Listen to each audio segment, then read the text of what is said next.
chuvinha mais boa. Quem está feliz com a chuvinha aí, diga glória a Deus. Glória a Deus. Só a irmã Rosária que está feliz com a chuva?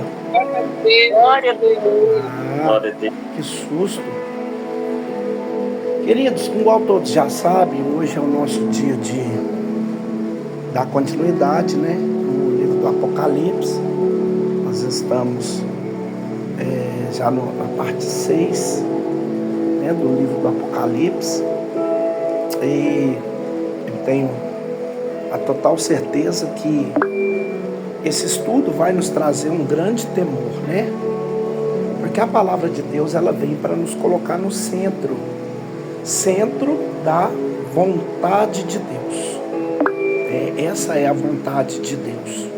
Que a palavra de Deus seja pregoada, respeitada, temida, guardada, obedecida, estudada e atencionada, né? A palavra do Senhor, ela deve ser muito zelada e muito observada, né? Analisada, porque o Deus que nós servimos, ele vela para cumprir com toda a sua palavra. Mas antes de começar, eu gostaria de fazer um pequeno instante de oração, né? Eu não vou extensificar esse estudo, né? Para não ficar enfadonho, mas prometo ser sucinto com as minhas palavras, com aquilo que é necessário, sendo objetivo. Soberano Deus, eterno e glorioso Pai, esta é a tua vontade, que nós venhamos de cultuar o Senhor e manifestar diante do Senhor com humildade, para reconhecer, ó Deus Santo, o seu senhorio. Deus Todo-Poderoso, abençoa cada vida que está presente neste culto online, onde pessoas já ficam, meu Pai, aguardando para a semana toda, para ouvir essa palavra do Senhor, que pela tua rica misericórdia o Senhor tem nos dado as condições de estar aqui falando, né? E o Senhor é um Deus que nunca deixa de inspirar aquele que tem um coração cheio da tua presença. Pai, aqui está as vidas, ó Senhor, que está aguardando ansiosamente a tua palavra. Fala com cada uma dessas pessoas que estão aqui presentes. Pai, se essa palavra for paulada, chicotada, que seja um chicote santo, uma paulada santa. Eu creio que tudo aquilo que vem do Senhor, meu Pai, ainda que seja algo doloroso, é para o nosso bem. Porque o Senhor corrige e exorta todo aquele quanto o Senhor ainda ama, aquele que o Senhor ainda tem algo aqui nessa terra. Fica com tua presença forte, gloriosa, estendida sobre a nossa vida. Em nome do Pai, do Filho e do Espírito Santo do Senhor. Amém. E graças a Deus. Louvado seja Deus.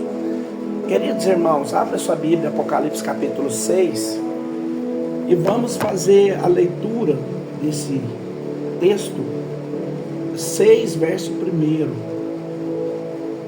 Vi quando o Cordeiro abriu um dos 7 selos, e ouvi um dos 4 seres viventes dizendo, como se fosse voz de trovões, vem.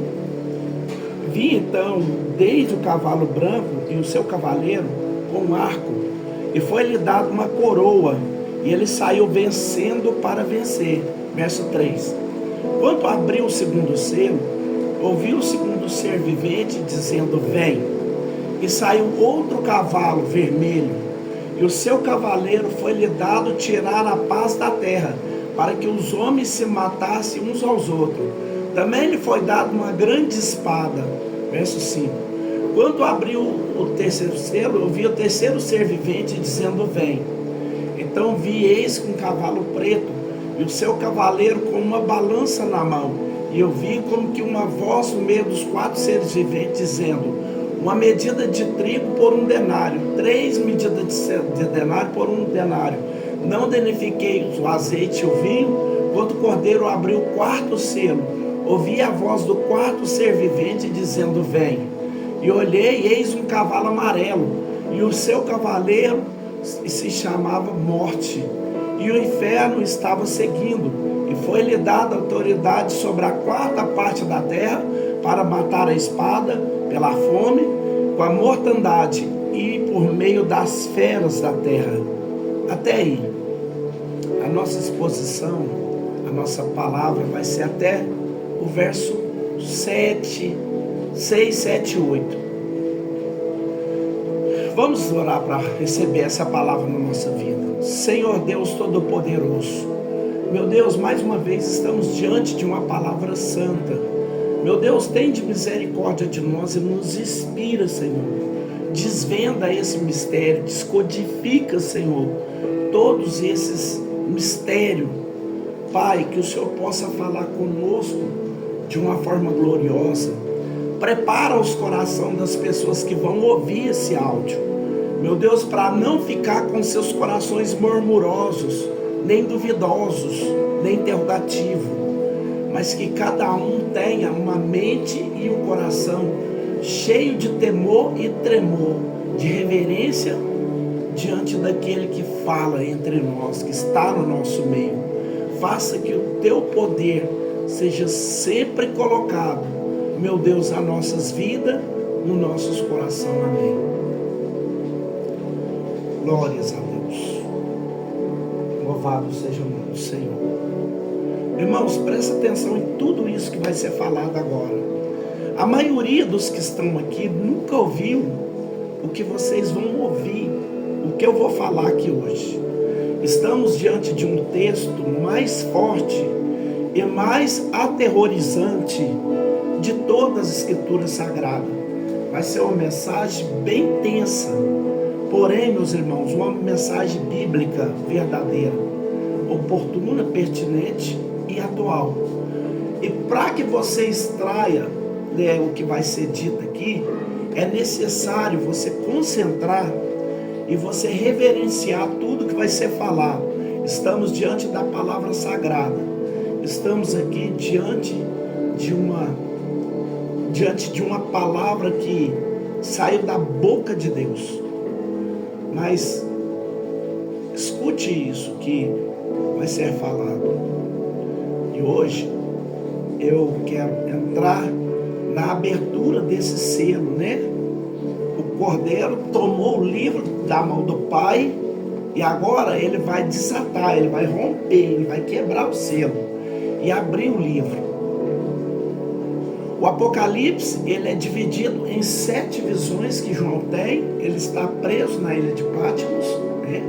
Ele tem 7 visões diferentes e ele vai reatando ela em um livro.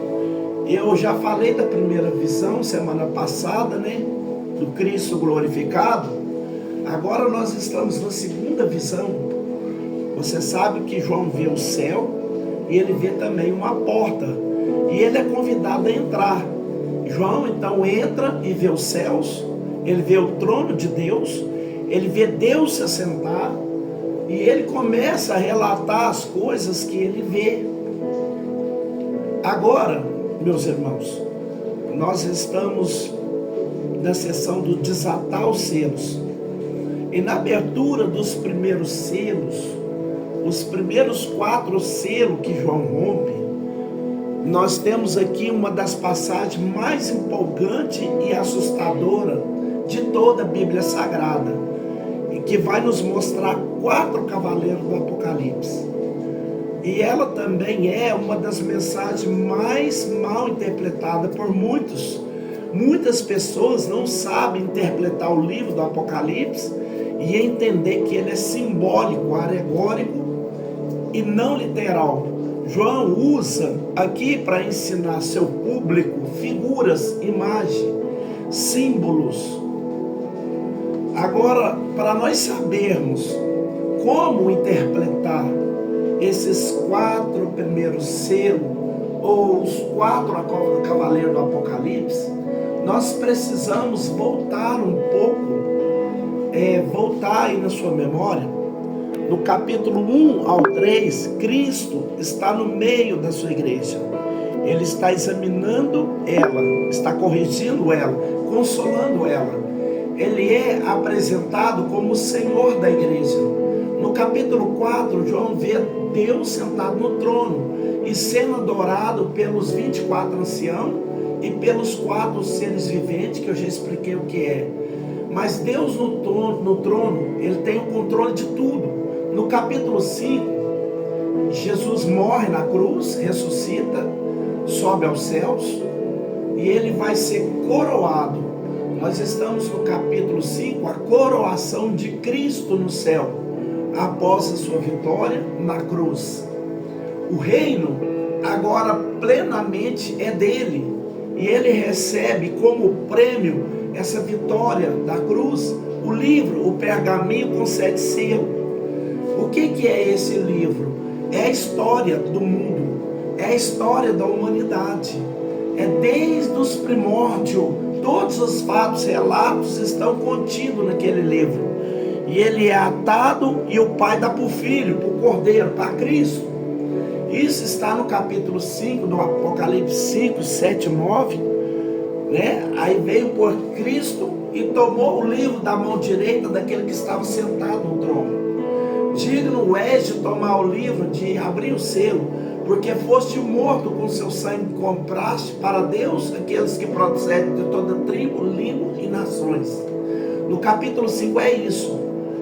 Cristo, ele recebe por direito, por ele ter vencido, né, a autoridade, o domínio da história, os acontecimentos. Isso através de receber o livro. Só que tem um problema. Esse livro, esse pergaminho, ele está lacrado. Ele está fechado, e ele está fechado com 7 selos. A ideia é plenamente fechada, a história está ali trancafiada, fechada. É então que nós entramos no capítulo 6, né, desse texto que foi lido essa noite, que nós vamos tratar do quê? Do Cordeiro, de Cristo. Cristo começa a romper selo após selo. Ele começa a desatar, quebrar, abrir.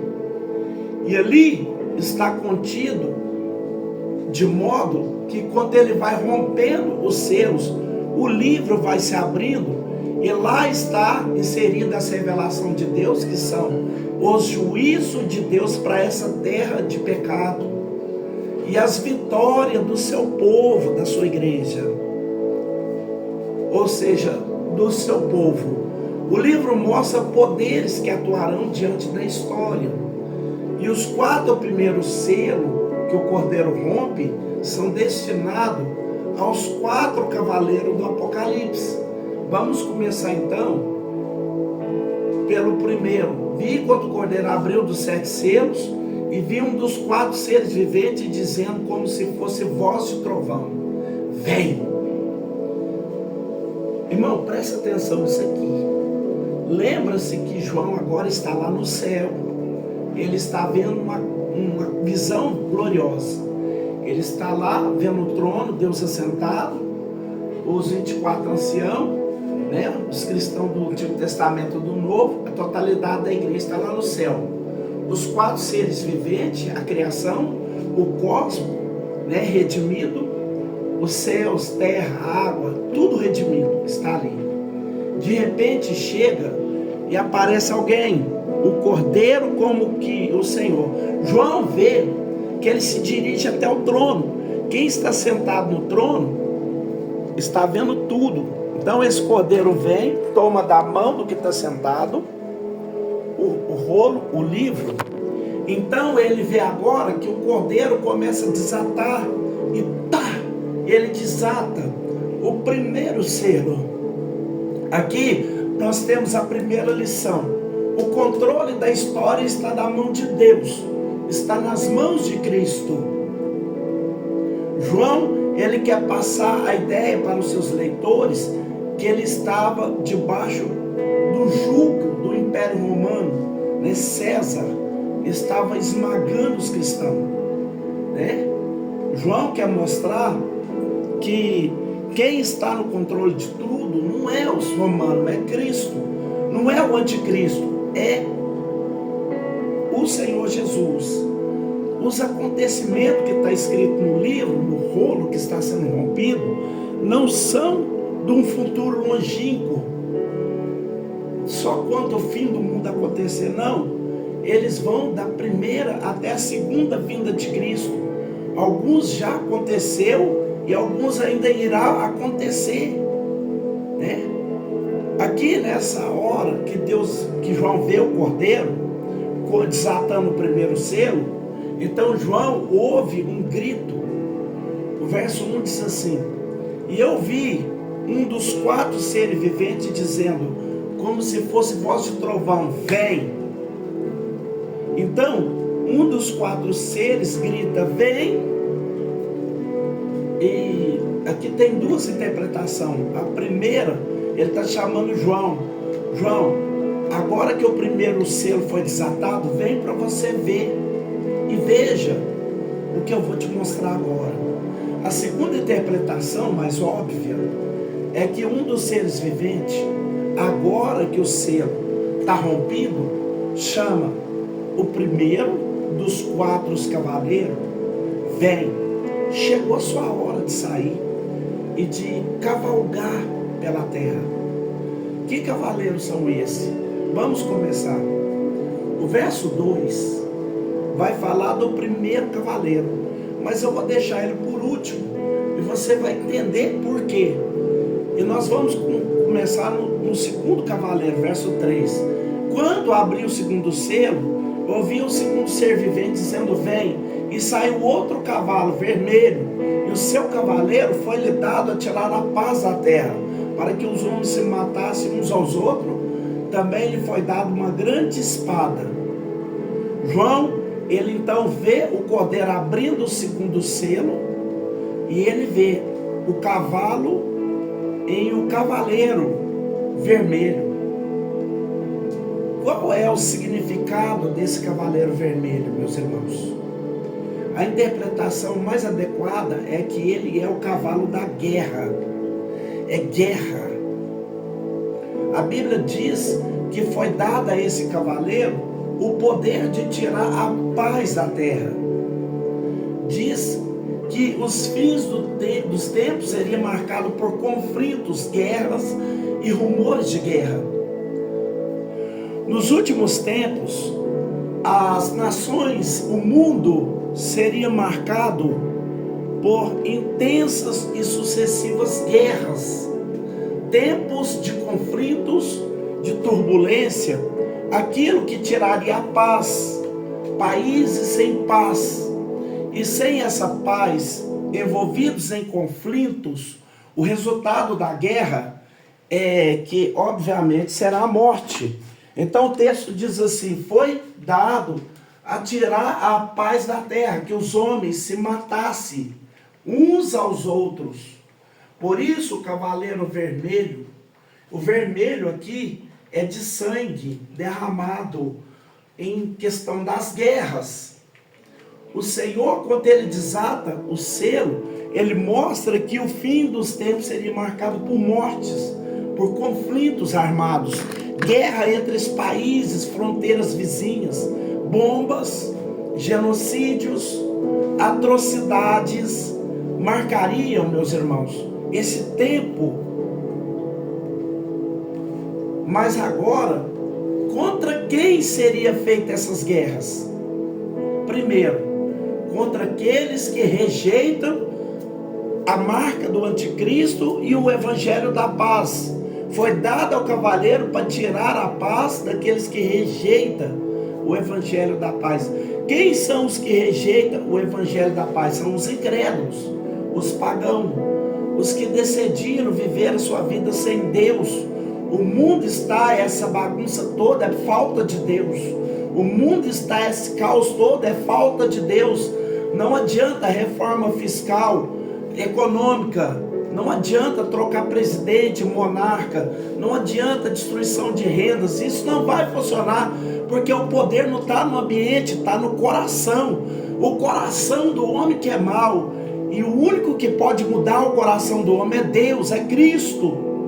E como eles se voltaram contra Deus, zombaram contra Deus, blasfemaram contra Deus, Deus entregará esse mundo às guerras, uns matarão uns aos outros, aí será uma morte desenfreada que ninguém poderá controlar. E como que eu posso te explicar essas guerras? Essas guerras contra a Ucrânia, essas guerras, morte, poder contra poder, guerras. Você que tem muito tempo, você lembra de tantas guerras pacíficas, Guerra Fria, tantas guerras.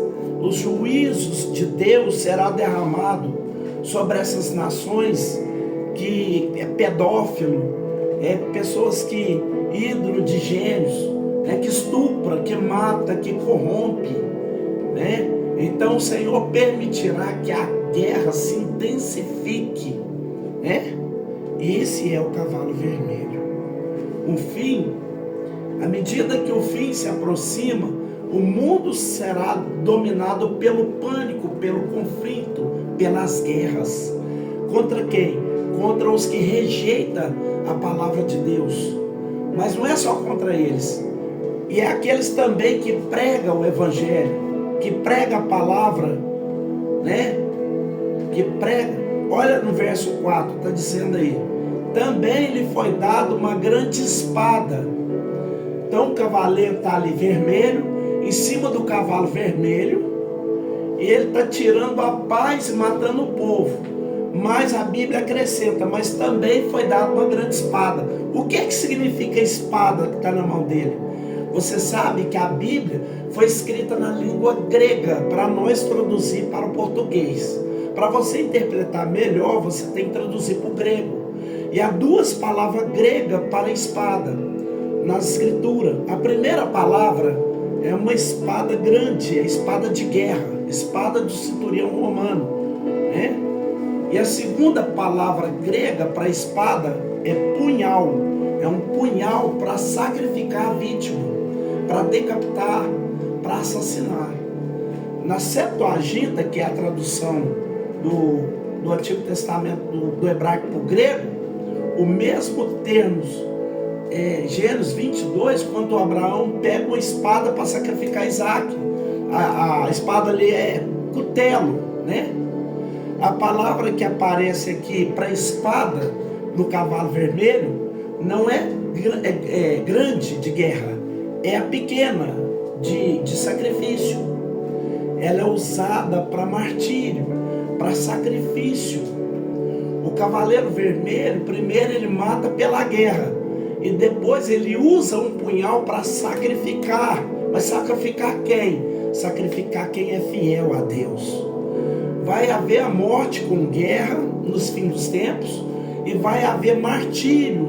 A igreja, o povo de Israel será perseguido, né? A sociedade ímpia, a pedra no sapato dessa sociedade é a igreja, o povo de Deus, né? E ali a igreja já não vai estar mais na terra, mas vai estar ali os remanescentes de Israel, né? Então o que eles vão fazer para ser bem sucedido? Eles têm que aniquilar essa pedra no sapato. E essa pedra no sapato é a igreja, né? O povo que anda com Deus não apoia coisa errada, né? Ela defende o casamento, ela defende a criança, e por causa dessa justiça, ela vai sofrer martírio, né? Os propagadores do evangelho, perseguidos, torturados e mortos, né? Veja na Idade Média, a Inquisição, quanta gente que a Inquisição matou, mas a Inquisição não matou bandido, a Inquisição matou gente honesta, gente santa, gente que guardava a palavra. John Hus, ele foi queimado na fogueira, né? Por ser um homem santo. Na pós-reforma, Maria Turbo, Maria Sanguinária, né? Lembra dela? Matou dezenas de milhares de puritanos. Na França também, Catarina de Médicis. Você vê ao longo da história cristãos sendo sacrificados, martirizados. Quantos cristãos que Hitler matou, os nazistas, né? Foi mais de 6 mil cristãos, 6 milhões de cristãos, né? Se você não sabe, o século que mais houve morte dos cristãos foi o século 20. Morreu mais cristão no século 20 do que em toda a história da igreja junta. Vocês precisam se preparar, pessoal. A nossa fé vai ser testada. Aquele que quiser viver bem com esse mundo vai ter que se compartilhar com isso. Mas aquele que não abre mão das suas convicções, da sua fé, vai sofrer perseguição. Se prepara. Jesus profetizou isso em Mateus 24:9. Ele diz: então vos perseguirão e matar-se-vos-ão e serão odiados de todas as nações. Mas por que, Jesus? Por causa do meu nome. Esse é o cavalo vermelho. Cristo dá a João, a ele, o privilégio de ver como que a história ia ser desenrolada. E ele vê na figura de um cavalo vermelho morte e guerra, que marcaria esses tempos. Agora, o cordeiro abre o terceiro selo. Vamos ver o verso 5. Quando abriu o terceiro selo, eu vi o terceiro ser vivente dizendo: vem. Então vi, eis que o cavalo preto e o seu cavaleiro com a balança na mão. E eu vi como a voz no meio dos 4 seres viventes dizendo: uma medida de trigo por 1 denário, 3 medidas de cevada por 1 denário, e não danifique o azeite e o vinho.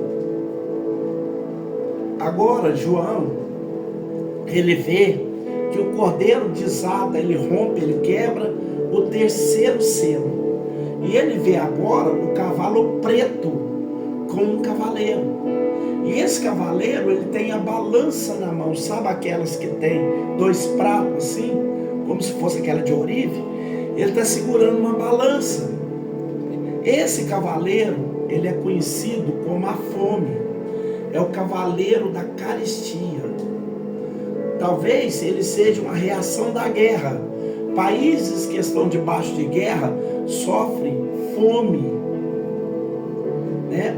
O cavaleiro preto, ele representa miséria, pobreza, exploração dos pobres, racionamento de alimento. O que Cristo está querendo mostrar para João aqui? Irmãos, preste atenção nessa palavra. Ele está anunciando que haverá uma escassez de comida na terra. Isso aqui eu não preciso nem da Bíblia, né? Nós já estamos calculando que vai faltar água e comida na terra. Na medida que o fim vai se aproximando, vai haver racionamento de comida. Você já experimentou isso na pandemia. A pandemia, os 4 meses de quarentena, deu uma inflação bruta. Alimento que não se encontrava em lugar nenhum no supermercado. Falta de tudo, né? Foi só uma amostra do que está por vir. Tanto anunciando que teve uma escassez de comida, a balança na mão é a balança para mostrar que é uma balança para pesar comida, para pesar alimento, a fim de calcular o preço. Significa também o anúncio de preços elevados, inflação alta. Mas como é que você pode ver essa inflação no Apocalipse? A inflação da palavra brasileira está na Bíblia, né? Você não vai perder para ninguém, você é leitor da Bíblia, né? Como que pode ser visto? Através do pronunciamento, do grito que é feito. Quando João vê o cavaleiro, um dos seres viventes grita assim, uma frase esquisita, ele grita assim: uma medida de trigo por 1 denário, 3 medidas de cevada por 1 denário. O que é isso? Uma medida de trigo está dando ideia, 1 quilo de trigo custa 1 denário. Denário era a moeda da época de Jesus, era equivalente a 1 dia de serviço. Quanto que o diarista, uma pessoa, um pedreiro ganha hoje? R$150. Quando você vai no supermercado, quanto que custa 1 quilo de farinha, né? 10, 8 reais, 5. Aqui ele está falando que vai custar R$150, 1 quilo de farinha. Vai custar equivalente a 1 dia de trabalho, R$150, 12 vezes mais o preço que ela é hoje. e 3 medidas de cevada. Cevada é a mais barata do que a farinha. Ela nem é comida pra gente, ela é comida de animal. A cevada, ela custa R$1,50. 3 medidas de cevada, também por um denário. É como se você comprasse uma ração para cachorro, né, por R$150 o quilo. A escassez de alimento, olha aí o pote de café, né? Tem muitos que a gente pode tirar a base, né? Isso é só a pontinha do iceberg. E vai ser um tempo muito, muito doloroso, né? Então, na época da pandemia, você chega a ver que a gasolina, ela cresceu de preço, né? A carne, então, e tinha gente que estava roubando nas mansões, veio de roubar joia, ouro, estava indo roubar carne, de tão caro que a carne estava valendo o preço dela, né? Esse é o cavalo da fome, da miséria. Irmãos, segundo a Organização das Nações Unidas, a ONU, muitas pessoas estão passando fome no mundo. Isso aqui não é profecia para anos, anos e anos. Já está acontecendo já. Você já pode fazer uma pesquisa aí, né? Você vai encontrar, vou dizer lá na Bahia, na terra do irmão Simão, né? No interior do Nordeste brasileiro, crianças sem comer, né? Fazendo sopa com papelão diluído no sal. Esse é o cavaleiro da carestia, da fome. Não pensa, meus irmãos, que esse conforto que nós estamos vivendo hoje vai durar para sempre. Não pensa isso não, porque vai haver tempo de dificuldade aqui para nós também. Vai sair também. Nós vemos que alguns anos atrás, a população pobre, né? E hoje, nós vemos a pobreza aumentando no mundo, né? E esse cavaleiro da fome, ele nos ensina 2 tipos de ensino. Primeiro, eu já falei aqui, vai haver um empobrecimento da população, a fome vai alastrar para o mundo afora. E segundo, a concentração de riqueza vai ficar cada vez com menos pessoas, cada vez menos pessoas que vai ser rica. A concentração de todo o dinheiro está na mão de 13 famílias. Então, a pobreza vai aumentar e a concentração de riqueza vai diminuir, né? Como que isso pode ser visto? Através da continuação do pronunciamento.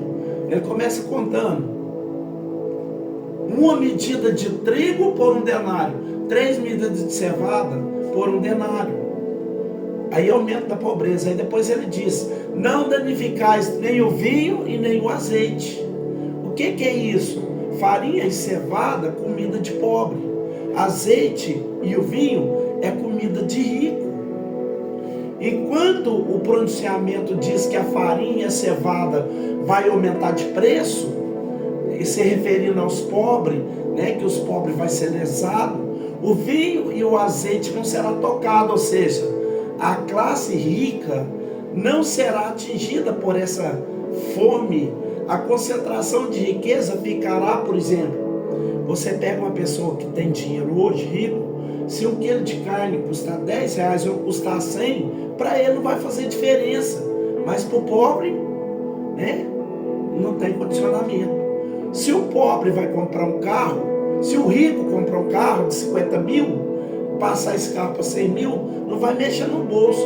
Agora, o pobre de 50 mil, já não dá. O pobre não tem condição de pagar esse preço, né?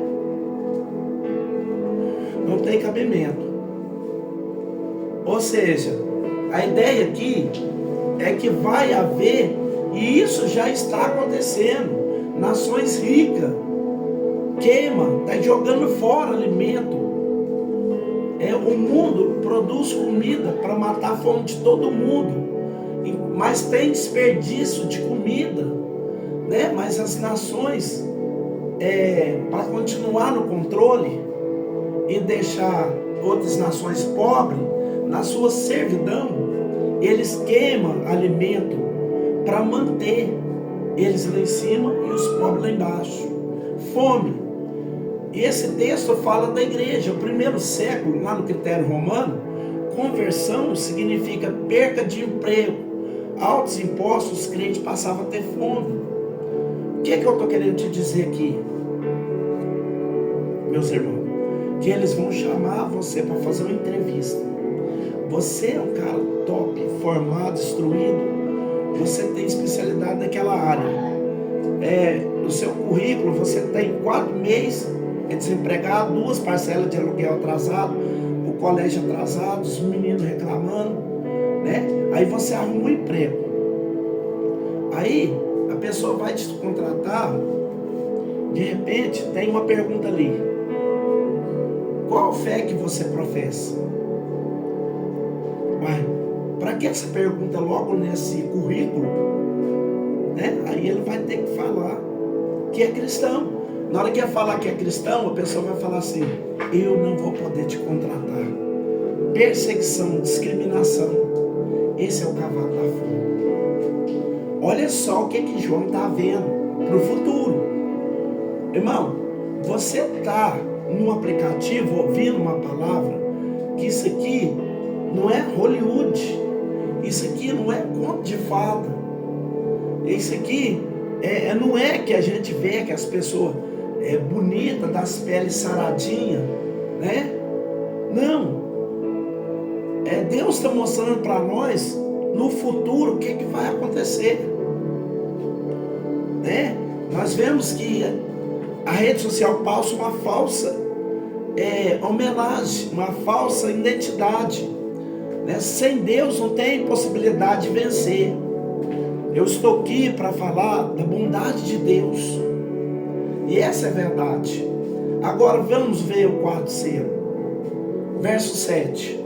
Quando o cordeiro abre o quarto selo, eu ouvi a voz do quarto ser vivente dizendo: vem. E olhei, e eis um cavalo amarelo, e o seu cavaleiro chamado Morte, e o inferno estava seguindo, e foi-lhe dada autoridade a 4ª parte da terra para matar a espada, pela fome, pela mortandade e por meio das feras. Presta atenção nisso aqui, irmãos. Agora João vê Cristo com o livro, desatando, quebrando o quarto selo. E o que ele vê? Ele vê um cavalo amarelo e o seu cavaleiro. Irmão, presta atenção nisso aqui. Esse amarelo aqui não é que mais chega o que João quer mostrar. Palavra grega para amarelo claros, clorofila, né? A cor amarela pálido, aquela cor de doente que está no cavalo, é a cor do defunto, né? Você já viu uma pessoa morta no caixão? A cor que ela fica? Uma cor palidecida, cor amarela, decrépito, feio, morto. João, ele está vendo o cavalo da morte, meus irmãos. E diz ele que a morte e o inferno seguem aquele cavalo. O inferno sempre vem atrás da morte. A palavra inferno que é Hades. A morte leva o corpo e Hades pega a alma. Não é assim que quando alguém que não serve a Deus morre, a morte leva para o cemitério e o Hades pega a alma. Ao longo do século tem sido assim. E a Bíblia diz aqui que foi-lhe dada autoridade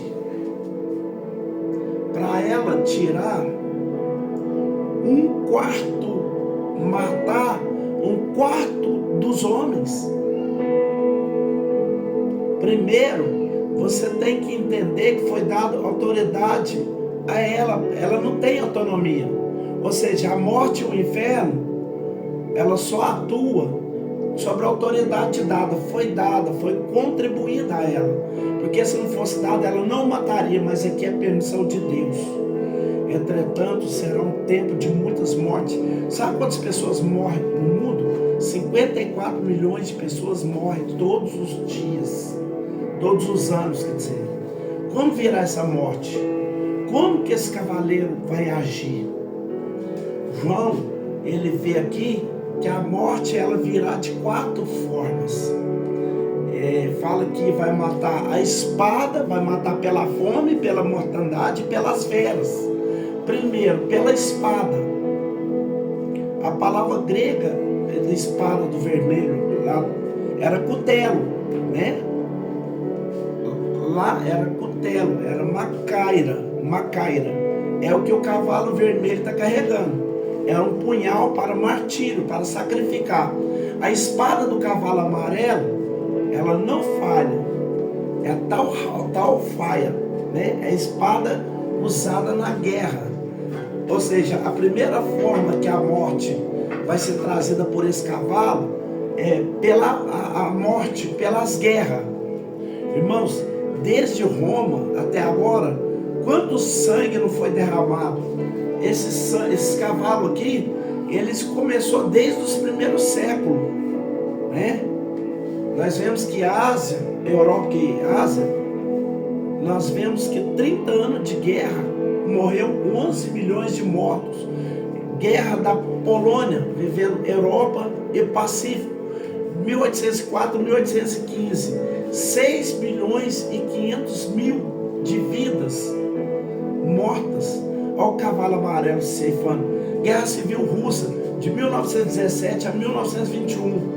Número estimado de mortos, 9 milhões de pessoas. Invertidas mongóis, envolvendo Ásia, de 1912 a 1400.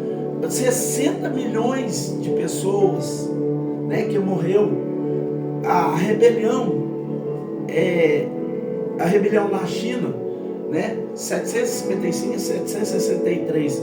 Número de mortos, 66 milhões. Primeira Guerra Mundial, 1914 a 1918. 50 milhões é a guerra mais sangrenta de todas. De 1939 a 1945, foi 72 milhões de pessoas mortas. Tem pessoas que chegam a dizer que chega a 100 milhões de mortos, essa contagem, né? E o cavalo amarelo está em contagem já há muito tempo, né? Pessoas morrendo.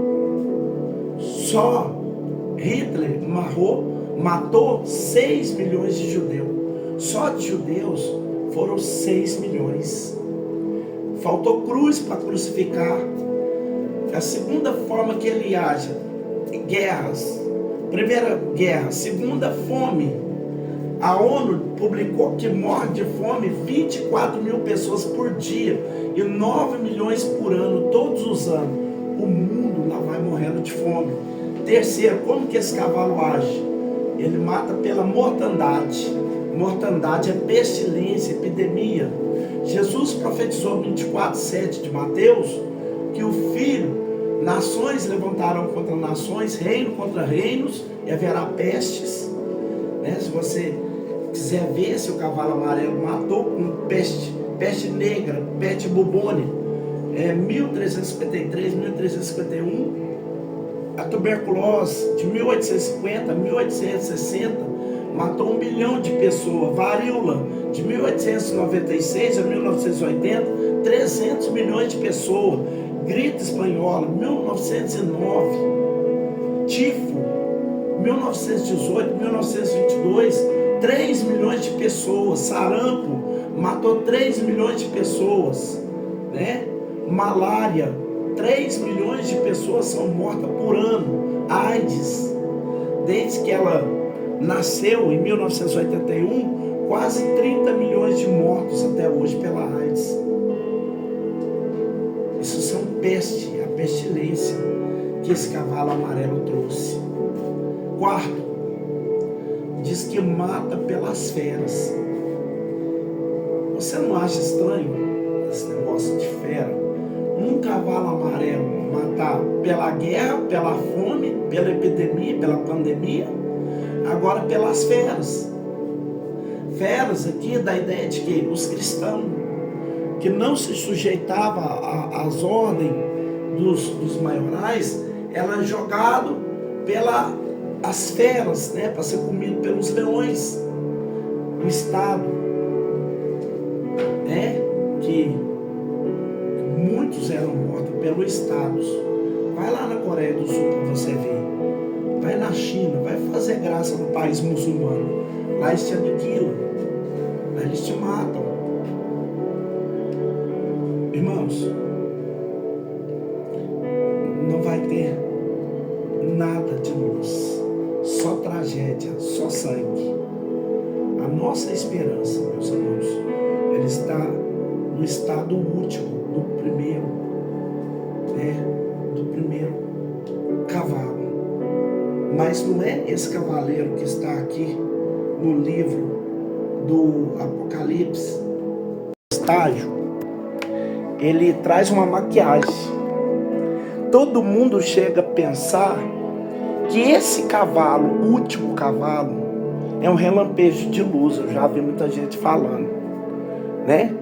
Eu já vi gente falando que esse cavaleiro, esse do primeiro do Apocalipse capítulo 1, né? O primeiro cavaleiro, que é o Cristo. Só que ele traz em sua mão uma flecha, né? Um arco. E esse arco, nele não tem flecha. Por que não tem flecha nesse arco? Porque vai ser curto o período de tempo que ele vai atuar. Meus irmãos, Jesus vai arrebatar a igreja. E logo após o arrebatamento da igreja, vai começar a grande tribulação. O crente verdadeiro, original, não vai passar pela grande tribulação. A grande tribulação, meus irmãos, ela só vai atingir aqueles que não forem arrebatados com Cristo. Essa grande tribulação, ela só vai levar pessoas à tribulação que perderam a caravana celestial, né? E esse cavaleiro, ele começa, por quê? Porque no meio de tudo isso que eu te falei, por isso que eu deixei por último, né? Peste, fome, guerras, desigualdade social, né? Por que eu deixei o cavaleiro branco por último? Porque lá no livro de 1 Tessalonicenses, capítulo 5, e no verso 3, está escrito assim, que quando todos disser, aí haverá paz, então haverá uma repentina destruição. Esse cavaleiro branco, ele faz um pacto de paz com os judeus, enfim, a fim de implantar a paz, né? A fim de cessar as guerras, a fim de amenizar a fome, a fim de amenizar as doenças, a fim de fazer com que o mundo volte a girar normal novamente, né? E todo mundo começa a acreditar que aquele ali é o Cristo, porque ninguém quis receber Jesus como Cristo, né? A Bíblia diz, lá no livro de João, capítulo 1, e no versículo 11, 12, que ele veio para os seus, mas os seus não receberam. Por que eles não receberam? Porque eles esperavam, por causa de Jesus ser da raiz de Davi, eles esperavam que Jesus ia chegar igual Davi. O que Davi fez? Davi entrou na cidade de Jerusalém, que não era Jerusalém o nome da cidade. A cidade chamava cidade dos Jebus, né? Davi entrou na cidade dos Jebus, que é a cidade dos Jebuseus. Davi matou todos os Jebuseus, né? Ele matou os Jebuseus e colocou lá, dentro da cidade dos Jebuseus, a cidade do grande rei. Ele matou todos os Jebuseus e colocou lá dentro da cidade dos Jebuseus a cidade de Salém. E o povo judeu achou que agora, né, a cidade dominada pelos romanos, eles acharam que Jesus ia chegar para poder tirar a Roma de cena. Não, ainda bem que o Messias chegou, ele é da raiz de Davi, ele vai fazer a mesma coisa, ele vai matar os judeus, aliás, ele vai matar os romanos, ele vai tirar os romanos de cena. Só que Jesus não fez nada disso.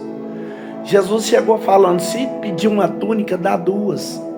Se mandar caminhar 1 milha, caminha duas, né?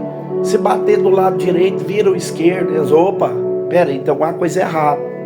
Esse aí não é o meu Cristo. Esse aí não é o meu Messias, né? Então, a Bíblia diz que ele veio para os seus, mas os seus não receberam.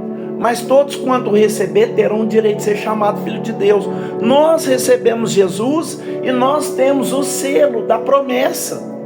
Que selo é esse, pregador? Efésios capítulo 4, versículo 30. Não vos entristeçai o Espírito de Deus que foste selado para o dia da redenção. Esse selo nos garante eternidade, meus irmãos. A Bíblia diz que o Espírito de Deus mora em nós para garantir que nós somos de Deus. A Bíblia diz no livro de Romanos que o nosso espírito identifica com o Espírito de Deus que somos de Deus, né? E a Bíblia diz no livro de 1 Coríntios capítulo 3 e no versículo 15, 16: não sabe vós que sois o templo de Deus e que o Espírito Santo de Deus habita em vós? Então, esse Espírito de Deus que habita em nós, ele vai nos ressuscitar na ressurreição do justo, para ser transformado no corpo incorruptível, e nós vamos ser tirados, né? E Israel vai ficar para encarar o anticristo, né? E eles vão acreditar que o anticristo é o Cristo, e eles vão fazer uma aliança com ele de 7 anos, né? Que está em Daniel capítulo 7, capítulo 9, versículo 26 e 27. Vai fazer uma aliança com ele. Só que na metade do tempo ele vai quebrar a aliança com eles, que vai ser 3 anos e meio, ou seja, 1360 dias. E nesses 3 primeiros anos e meio, o povo vai ter regalia, né? Eles vão viver um período de paz, vai viver um período de gozo, vai viver um período de satisfação. As pessoas vão se sentir bem, né? Depois de tanta catástrofe, depois de tanta guerra, depois de tanto obstáculo, depois de tanta barreira, agora a paz chegou. Só que quando dá 3 anos e meio, aí ele quebra o decreto. Por quê? Porque a Bíblia fala em 2 Tessalonicenses capítulo 2 e no versículo 4, que ele vai querer colocar a imagem dele dentro da casa de Deus, querendo se assentar no trono como se fosse Deus, e se levantando e se opondo contra tudo que se chama Deus. Ele vai começar a impedir o povo de falar o nome de Deus. Ele vai impedir o povo de falar o nome do Espírito Santo, de gritar o nome de Jesus. Aquele que gritar Jesus, Deus ou Espírito Santo será morto. E outra, ele vai colocar a marca dele, que é a marca da besta.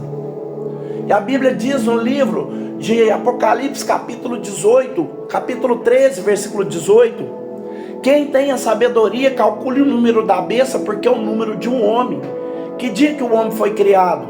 No 6º dia. Como será a trindade maligna, a besta, o dragão e o falso profeta? Vai ser 666. E a pessoa vai ter que receber essa marca. E quando ela recebe essa marca, ela passa a ser uma inimiga de Deus. Ela passa a ser rival do céu. Ela passa a ter uma inimizade com o Criador. E aí começa, meus irmãos, a grande catástrofe. Aí começa o derramamento. Vai ser 21 juízes. Vai ser 7 selos, 7 taças e 7 trombetas. Meus irmãos, horrenda coisa é o irmão, a irmã que vive na igreja, vivendo uma vida com Deus de uma maneira dúbia, né? Vivendo metade um, metade outro, né? Porque esses serão deixados, esses serão rejeitados por Ele, e esses serão atormentados pela ira dele que virá sobre todos os que ficarem. Mas a Israel haverá uma marca específica. Eu não sei qual marca que é essa. Eu sei, mas eu não posso te falar agora, porque senão eu atrapalho o versículo 7, né? Eu vou te falar, mas a partir da semana que vem. Então, O homem vai ser assolado. Por quê? Porque ele fez inimizade com Deus, acreditando que o anticristo, que era o Cristo, aceitando a marca do anticristo, pensando que ele era o Cristo. E agora, ele fez inimizade com Deus. E aqueles que não aceitar a marca do Cristo, do anticristo, serão martirizados, serão mortos, serão cerrados, mas serão salvos. Irmãos, eu vou finalizar aqui. Semana que vem nós pega nesse tópico aqui para nós levar até o versículo 7. Já vou fazer a oração da fé, né? Porque... Irmão Enio. Pode falar, irmão Simão. Amém. Só da todos na paz do Senhor, só vou dar uma palavrinha. Sobre o que o irmão falou aí, é verdade mesmo. Sabe essa questão da urna aí? Uns 10 anos atrás, eu vi uma reportagem, sabe? Eu fiz uns 10 anos atrás, porque 6 anos tem que eu tô aqui na live. Tem mais ou menos 10 anos. E a ONU estuda, como mais ou menos o irmão falou, sabe? Eles estudam. E eles afirmaram que daquele dia lá, ou foi daquele dia há uns 50 anos, eles tinham certeza que iria faltar água e comida na terra, sabe? Eles tinham certeza disso.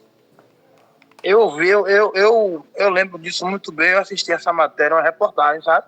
E a ONU, como o irmão falou aí, né, eles estudam, sabe? Entendeu? Com tecnologia e tal, e tal, e tal. Agradeço aí a oportunidade. Tá vendo, Deus irmãos? abençoe. O homem já fala aquilo que a Bíblia havia falado há milhões de anos atrás, né? Então só cabe a nós agora ser obediente a Deus, né? Guardar a sã doutrina do Senhor, né? Nos manter distante das impurezas, né? Limpar os nossos corações, né? Porque tem muitas pessoas que são de dentro da casa de Deus, né? Se você for olhar assim com o olho da carne, a gente vê que as igrejas estão cheias, estão abarrotadas de pessoas vazias, né? Pessoas que vai no culto, mas não sabem liberar o perdão. Pessoas que de segunda a sexta ela está dentro da igreja, mas quando sai da igreja ela tem uma outra identificação. Ela faz o que não é correto, ela pensa o que não é correto, ela age de uma forma inadequada. Então, meus irmãos, nós temos que ter cuidado. Eu não estou se julgando, porque eu também tenho telhado de vidro. Estou falando nós, porque eu me insiro nessa associação. Nós precisamos ter cuidado, né? Porque Jesus ele vai chegar de surpresa. Ele vai vir como um ladrão. Ele vai pegar todo mundo na hora que ninguém estiver esperando por ele.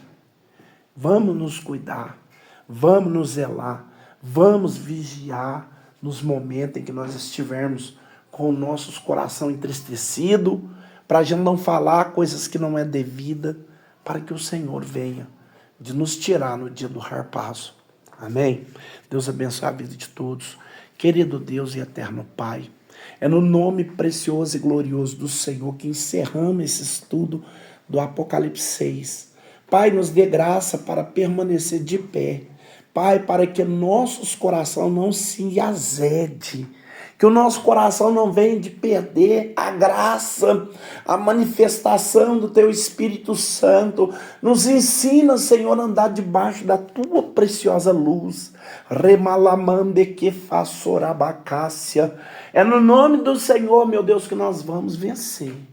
Guarda nossas vidas, nossos corações, cobre as nossas famílias e nos dê força para permanecer de pé. Em nome do Pai, do Filho do Espírito Santo, que a graça de Deus, que o amor do nosso Senhor e Salvador Jesus Cristo e as doces consolações e comunhões do Espírito Santo esteja com todos nós e toda a igreja diga amém. Amém. Todos digam graças a Deus. Deus abençoe a vida de todos, meus irmãos. Tenha uma semana de vitória e de conquista em nome do Senhor Jesus.